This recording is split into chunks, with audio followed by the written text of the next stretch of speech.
Cross গুণনের মাধ্যমে কিভাবে সামান্তরিকের ক্ষেত্রফল নির্ণয় করা যায় সেটা নিয়ে আমরা আজকে বিস্তারিত আলোচনা করব। এখানে আমরা প্রথমত দুটি ভেক্টর নিচ্ছি, ভেক্টর এ এবং ভেক্টর বি, এবং এই দুটি ভেক্টরের ভিতরে আমরা ক্রস গুণন করব। তাহলে vector A cross vector B equal to হবে A B sine theta into একক ভেক্টর এন, এবং এখানে আমরা কি করব, এখানে ক্রস গুণনের মান নির্ণয় করব।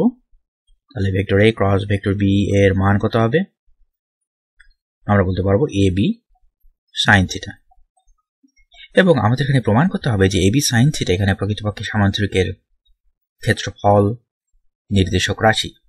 কিভাবে লক্ষ্য করা যাক, আমরা এখানে একটা সামান্তরিক অঙ্কন করি। প্রথমত ধরা যাক এটা হচ্ছে আমাদের সেই সামান্তরিক। ওকে, এই সামান্তরিকের চারটি বিন্দুকে আমরা যথাক্রমে চারটা বিন্দুকে আমরা যথাক্রমে এ পি সি এবং ডি বিন্দু হিসেবে চিহ্নিত করি, এবং আমরা বলতে পারবো, লক্ষ্য করা যাক, এবি বাহু সমান ডিসি বাহু এবং এবি সমান্তরাল ডিসি, অনুরূপভাবে এডি বাহু সমান বিসি বাহু এবং এডি সমান্তরাল বিসি। সামান্তরিকের বিপরীত বাহুগুলো পরস্পর সমান এবং সমান্তরাল। ঠিক আছে, ওকে। এখন লক্ষ্য করা যাক, এখানে এডি বাহু বরাবর আমরা ভেক্টর বি কে চিহ্নিত করব, এবং এবি বাহু বরাবর এখানে ভেক্টর এ কে আমরা চিহ্নিত করব। সিম্পল। এবং লক্ষ্য করা যাক, এখানে ভেক্টর এ এবং ভেক্টর বি এর অন্তর্গত কোণ ধরে নেব থিটা, তাহলে এই কোণটা হয়ে যাবে থিটা। ইন্টারেস্টিং। লক্ষ্য করা যাক, এখন লক্ষ্য করা যাক আমরা যদি এখানে ডি বিন্দু থেকে আমাদের এবি বাহুর উপর একটা লম্ব অঙ্কন করি। ধরা যাক এই লম্বটা আমাদের কি বলা যাবে, এখানে এবি বাহুকে ই বিন্দুতে ছেদ করে। আমরা ভিন্ন কোনো কালার নিয়ে আসি। ওকে, তাহলে লক্ষ্য করা যাক এই লম্বটা কিন্তু আমাদের সামান্তরিকের উচ্চতা নির্দেশ করছে। কারেক্ট। তাহলে আমরা বলবো সামান্তরিকের ক্ষেত্রফল সমান দৈর্ঘ্য গুণন উচ্চতা। অবশ্য এখানে প্রস্থ আমরা বলতে পারি, একই বিষয়। ঠিক আছে, দৈর্ঘ্য গুণন উচ্চতা, ঠিক আছে, বা প্রস্থ। ঠিক আছে, তাহলে এখানে সামান্তরিকের ক্ষেত্রফল এ বি সি ডি, সামান্তরিকের ক্ষেত্রফল সমান দৈর্ঘ্য। দৈর্ঘ্য বলতে আমরা এখানে এবি বাহুটাকে বোঝাচ্ছি, কারণ এখানে আমরা উচ্চতা নির্দেশ করছি এবি বাহুর উপর। ঠিক আছে, আমরা এখানে লম্ব অঙ্কন করছি এবি বাহুর উপর, তাহলে এটা হবে আমাদের কি বলবো, এটাকে দৈর্ঘ্য, এবং এটা হবে আমাদের প্রস্থ বা উচ্চতা, যাই আমরা বলি না কেন। তাহলে এখানে আমরা বলবো A B into DE, A B, তাই না, কমন এ বি হবে ইন্টু হবে এখানে ডিই।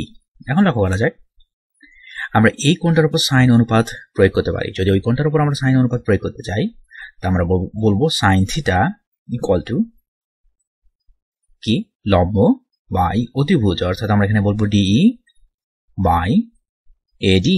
অতিভুজ হচ্ছে এডি। এখন এই যে অতিভুজটা, এটা কিন্তু প্রকৃতপক্ষে আমাদের এডি, এবং এডি হচ্ছে আমাদের ভেক্টর বি এর মান নির্দেশক রেখা। তাহলে ডেফিনেটলি ভেক্টর বি এর মান হবে আমাদের এডি, তাই না। তাহলে এখানে এডি এর বদলে আমরা টেকনিক্যালি বি লিখতে পারি, ভেক্টর বি এর মান।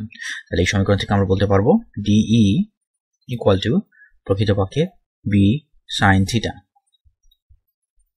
ঠিক আছে, তাহলে লক্ষ্য করা যাক এবিসিডি সামান্তরিকের ক্ষেত্রফল সমান এ বি গুণন, এখানে আমরা পাচ্ছি কি, বি সাইন থিটা। এখন লক্ষ্য করা যাক এ বি মানে কি, এ বি মানে প্রকৃতপক্ষে ভেক্টর এ এর মান। তাহলে আমরা এখানে এ বি এর পরিবর্তে কিন্তু এ লিখতে পারতাম। তাহলে আমরা যদি এখানে এ বি এর পরিবর্তে এ লিখি, তাহলে আমরা পাচ্ছি এ বি সাইন থিটা। তাহলে এটাকে সরলীকরণ করে আমরা বলতে পারি এ বি সাইন থিটা। এবং এ বি সাইন থিটা মানে কি, mod of vector A cross vector B. Correct.